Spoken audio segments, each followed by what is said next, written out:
Well, federal officials are on high alert for cyber attacks on U.S. water systems. At least 7 states have been targeted, and investigators say Iran may be responsible for the recent hacks. In a statement, the FBI said some of that activity degraded water operations. The agency didn't identify the states involved, but Michigan and Minnesota publicly reported the attacks. Our Margaret Brennan discussed this with Republican Congressman Mike Turner on Face the Nation yesterday. He told her civilian infrastructure needs to be watched and protected. We have to acknowledge is that our adversaries, Russia, China, North Korea, Iran, look at the critical infrastructure that support our civilian infrastructure like water, are seen as valid military targets by our adversaries. And so these need to be monitored. They need to be hardened. Lauryn Williams is the Deputy Director of the Strategic Technologies Program at the Center for Strategic and International Studies, and she joins us now with more on this. Lauryn, good morning. So investigators believe the early evidence points to Iran.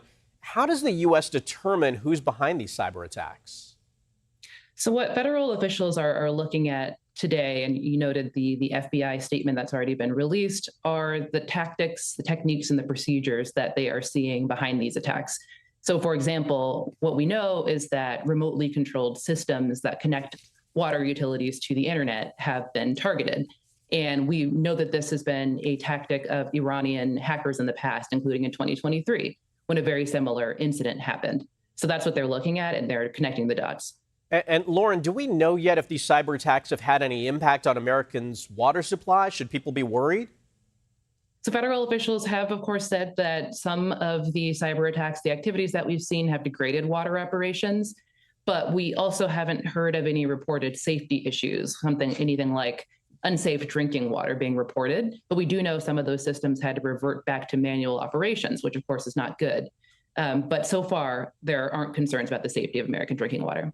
Lauryn, could this type of cyber attack be used on other types of critical infrastructure like electricity, transportation?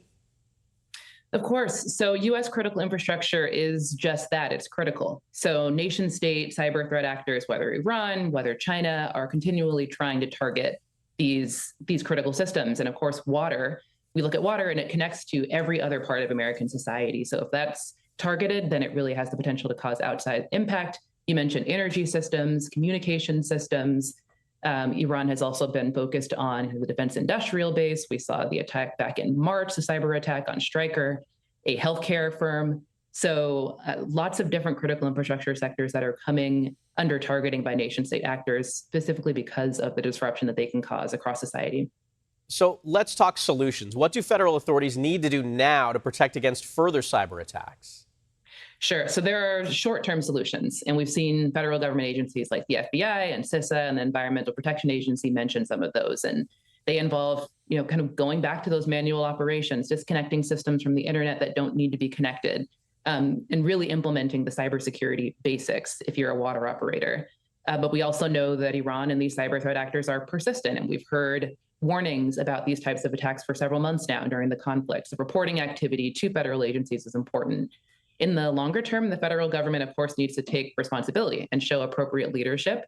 And we can't blame state leaders for the type of nation-state cyber activity that we're seeing.